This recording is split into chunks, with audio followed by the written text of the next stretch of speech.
Madam President, we have a very significant vote coming up, and people are not talking about it as much as they should. We had a hearing yesterday, and of course the chair was there at the hearing, where we had James Clapper talking about the threat, the level of threat that we're faced here in the United States.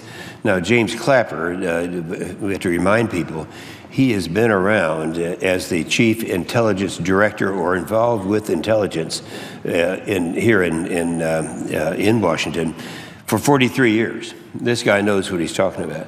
And he made the statement that we've never been in this high of a threat position. He testified just yesterday in all the 43 years that he has been there. In fact, there was an article yesterday, he made the statement, North Korea had expanded its production of weapons-grade nuclear fuel, making clear that the Obama administration now regarded the reclusive government in Pyongyang rather than Iran as the world's most worrisome nuclear threat. So that threat is real. And we were all around and recall when the Kim Jong-un replaced his father, and as bad as his father was, that he was at least a little more dependable in terms of predictability than Kim Jong-un. Just yesterday, it was reported that he killed chief of the general staff, and it was a year ago that he did the same thing. So if someone disagrees with him, they execute him. So anyway, that under the leadership of Kim Jong-un is willfully and repeatedly violated UN Security Council resolutions regarding the development of weapons of mass destruction and the means to deliver them. Since the assuming power in 2012, his regime has conducted satellite launches in December 2012 and February 2016, continued to develop its ballistic missile program. He has conducted missile tests from several launch locations, and he's conducted nuclear tests in February of 2013 and January of 2016. So he just continued all the way through. And all these things are in violation of the UN Security Council resolutions.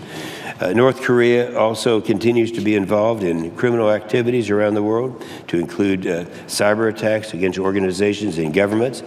Now, this bill that we're going to be considering, the passage of the North Korea Sanctions and Policy Enhancement Act, that's what we're going to be voting on, toughens the sanctions against North Korea by authorizing comprehensive sanctions against countries and companies and individuals who engage in certain trade with North Korea.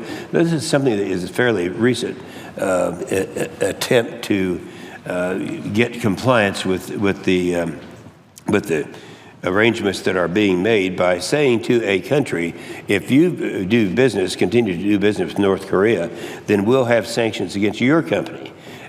And this is something that has worked to a degree in Iran, and it's a system that should be set up, and we'll have the opportunity to do that this afternoon.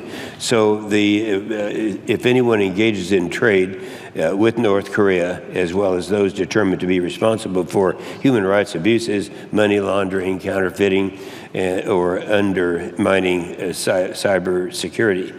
This bill demonstrates America's resolve in holding North Korea responsible for its actions, along with those countries, organizations, and individuals who are assisting them. And of course, it's very significant that we go ahead and move forward with this, get this passed today, and send a very clear message, not just to North Korea, but all these countries who might be tempted to be trading with them, that they could be subject to sanctions the same.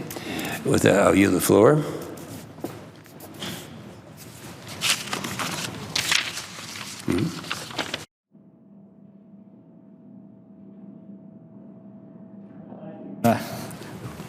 Mr. President. Senator from Tennessee. I know we have a little shift taking place, but I want to thank Senator Inhofe for his staunch national security support and certainly support of this legislation. I appreciated his comments, and I think we're going to have a successful day today in doing something that is important. I think you know the administration has tried to work with the UN Security Council to get them to impose sanctions, as you would think they would wish to do. China has been the holdup there, and you would think as a next-door neighbor, they would be most apt to want sanctions and other actions to be put in place to push back against North Korea. So this is something that is important that we're doing in a proactive way, and hopefully it will spur other actions down the road. Yeah, with the Senator Young. Yes, sir. It was only, it was January 7th of 2013. I was there on the DMZ. That is the largest active DMZ that's out there now, 160 miles long, 2 miles wide. And even at that time, we were talking about the necessity of immediately getting sanctions in there to stop the threats, because our intelligence, while it can be good and it cannot be so good, still there's speculation that they had that capability, and that capability has to be stopped. So I applaud you and your team for moving forward with this issue. Thank you. I think most Americans, unlike you, don't realize we still have 28,500 troops there, and it is an area where easily something can get out of hand. And so, again, I thank you for your support and for being here today. I know